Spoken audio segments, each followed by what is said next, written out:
Hello everyone, welcome to my channel. और आज आ गई हूँ मैं day 3 hip hop series level 1। अभी ये लेवल 1 चल रहा है गाइस, ठीक है। सो अगर अभी तक आपने 1 और 2 डेज का नहीं देखा है तो वहाँ से जाके सीखो, आपको बहुत मज़ा आने वाला है। मैं बहुत सारी चीज़ें बहुत अच्छी तरह से सिखा रही हूँ, ठीक है। सो पहले आप वो दोनों वीडियो भी देख लेना जाके, डे 1 डे 2 एंड उसके बाद इधर आना, ठीक है। और अगर आप देख रहे हो तो इसको भी आप सीख सकते हो, ठीक है। अगर आपको वीडियो अच्छी लगती है तो प्लीज़ लाइक किया करो और अच्छे अच्छे प्यारे कमेंट्स किया करो। और अगर आपको कोई डाउट होता है तो वो भी कमेंट किया करो, ताकि मुझे समझ में आए कि आप लोगों को और क्या चीज़ें जो है वो समझ में नहीं आ रही हैं, तो मेरे लिए सिखाना और भी आसान हो जाएगा। उस चीज़ को मैं लेके आगे आप तक अच्छी तरह से लेकर के आऊँगी, ठीक है। सो आज का जो टॉपिक है वो है रिदम एंड काउंटिंग। गाइज, ये बहुत इंपॉर्टेंट होता है। अगर हमें रिदम के बारे में नहीं पता, हमें काउंटिंग के बारे में नहीं पता, तो हम कोई सा भी डांस स्टाइल नहीं कर सकते हैं, ठीक है।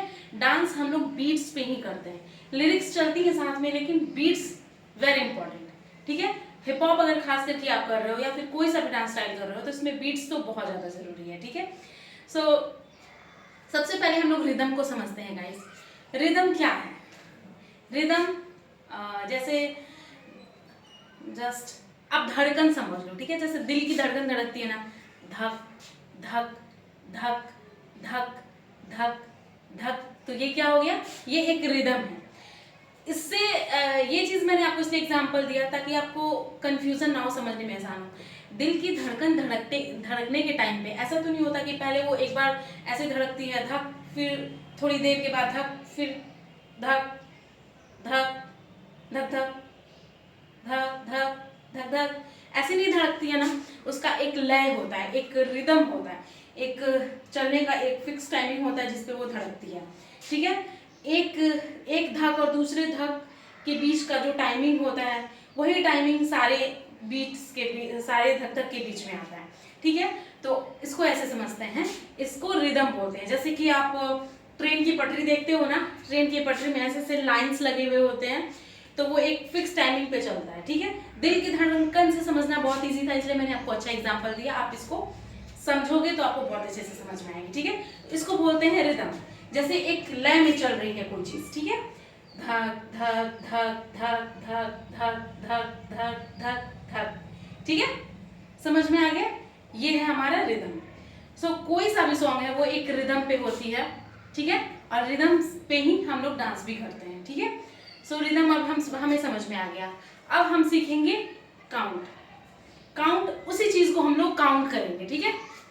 धक धक धक धक धक धक धक धक धक धक धक धक, ठीक है। अब इसी चीज को मैं आपको क्लैप के साथ बता रही हूँ और साथ में मैं काउंट करूंगी, ठीक है। रिदम तो आप समझ गए, अब आपको काउंट करना है।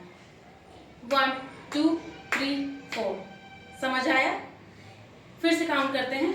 1 2 3 4। ये स्लो हो सकती है या फिर फास्ट हो सकती है, लेकिन रिदम पे ही चलेगी। टाइमिंग फिक्स होगा, ऐसा नहीं होगा कि एक 5 मिनट बाद एक म्यूजिक आएगा, एक तुरंत 1 सेकेंड बाद आ जाएगा, ऐसा नहीं है। एक रिदम पे ही कोई सा भी सॉन्ग होता है ना, वो एक रिदम पे ही चलता है। वैसे मैंने म्यूजिक को ना बहुत अच्छे से बहुत डिटेल में लिख लिख के समझाया है। अगर आप वहां से जाके समझना चाहते हो तो मैंने एक प्लेलिस्ट बनाया है, आप वहां से जाके प्लेलिस्ट सर्च करना रिदम एंड काउंट।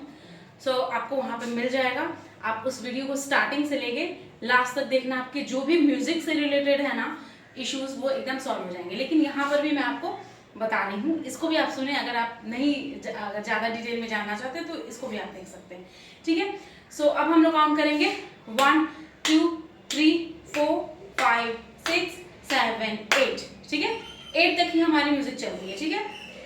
1 2 3 4 5 6 7 8, धक धक धक धक धक धक धक धक, ठीक है। वो धक जो रिदम है उसी में चल रही है, लेकिन हम लोग इसको काउंट कर लेते हैं, ठीक है। 1 2 3 4 5 6 7 8। इससे समझ आ गया? अब एक और चीज आपके बहुत इंपॉर्टेंट है समझने के लिए। अब मैं आपको टैपिंग के साथ सिखाऊंगी, पैरों के साथ, ताकि आपको म्यूजिक पकड़ना आसान हो जाए, ठीक है। आई थिंक आई एम आज थोड़ी ना बारिश हो गई और खिड़कियों से ना बहुत पानी आ गया, तो थोड़ा सा कैमरा सेट करना पड़ेगा। गाइस, अब हम लोग काउंट के साथ में अपने पैरों को चलाएंगे ताकि आपको काउंट समझ में आए, ठीक है। जो बहुत बिगनर्स हैं, मैंने इतना बेसिक लेके मैं चल रही हूँ ताकि हर किसी को समझ समझ में आ जाए। एक तो म्यूजिक को समझने में, बीट्स को समझने में लोगों को बहुत दिक्कत होती है, बहुत प्रॉब्लम आती है, और मुझे भी आती थी। पहले क्लास में ना सब, जब मैं स्टार्टिंग में सीखती थी, सब आगे आगे निकल जाते थे, मुझे बीट्स का समझ में नहीं आता था। फिर मैंने ना म्यूजिक पे ना मैंने एकदम इतना जोर लगाया, इतना जोर लगाया ना, मैंने म्यूजिक को पूरा समझ ही लिया, अच्छी तरह समझ लिया। हो सकता है अभी भी मैं बहुत सारी चीज़ों को ना समझ पाती होंगी, आई डोंट नो, बट मुझे जहाँ तक लगता है कि मेरे डांस में सबसे बड़ी प्रॉब्लम यही आती थी।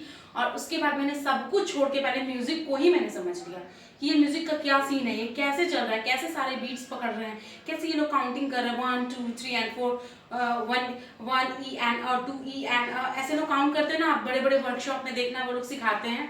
तो जैसे कि एग्जांपल मैं आपको दे रही हूँ, हिमांशु दुलानी, आकांक्षा शर्मा, अभी हमारे इंडिया में ये लोग बहुत फेमस हैं, और कार्तिक राजा, ऐसे बहुत सारे लोग फेमस हैं। उनका काउंट्स जाके देखना, वो कैसे काउंट्स करते हैं, वो कैसे काउंट करते हैं, 1 E and 2 E and 3 E and ऐसे। समझ में आ रहा है? तो ये भी चीज मैंने आपको डिटेल में समझाया है। जो प्लेलिस्ट है ना, आप एकदम खुश हो जाओगे जाके देखोगे तो ये ज्यादा डिटेल में समझना है तो आप वहां पे जाओ, क्योंकि ऑलरेडी मैंने उस पर बहुत मेहनत करी है, तो आप वहां से सीख लो, ठीक है। फिलहाल मैं आपको बेसिक बता रही हूँ यहाँ पर, ठीक है। तो अभी हम काउंट करेंगे, साथ में टैपिंग करेंगे, एकदम सिंपल। 1 2 3 4 5 6 7 8 1 2 3 4 5 6 7 8। आया समझ में? तो हम लोग ऐसे काउंट करते हैं। जो बीट्स धक धक धक धक करती है ना, उनमें हम लोग 8 तक ही काउंट करते हैं, ठीक है। 8 बार ही होता है। ऐसे ही हम लोग म्यूजिक में ऐसे ही सिस्टम बना हुआ है, ऐसे ही लेते हैं, ठीक है। उसी चीज को हम लोग काउंट करते हैं। सो कैसे करेंगे? 1 मोर टाइम।